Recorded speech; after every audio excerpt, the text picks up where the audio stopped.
In the weeks since Israel resumed its bombardment of Gaza, shattering the ceasefire and killing more than 1,500 Palestinians in its pursuit of claimed Hamas targets, the country's military has taken control of large parts of Gaza, far more land than it was controlling before the last fragile truce.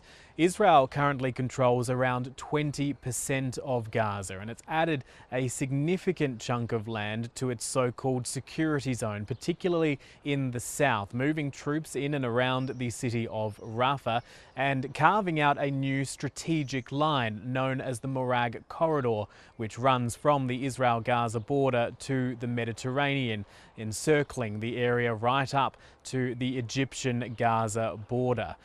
Now, Israel's Defence Minister Israel Katz says troops would stay there under any temporary or permanent arrangement in Gaza. In other words, even if a ceasefire deal is brokered, the troops will stay.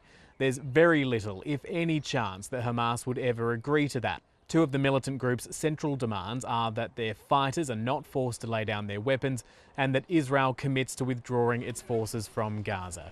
And that's even before talks on a lasting peace start. Hamas has said any ceasefire and hostage release proposal which falls short of that is a political trap. There are hundreds of thousands of Palestinians who've been displaced in the last few weeks since Israel's bombardment resumed, with the IDF issuing evacuation warnings and expanding its existing buffer zone which ran along the border with Gaza. That population is being pushed into an ever-shrinking parcel of the Palestinian territory.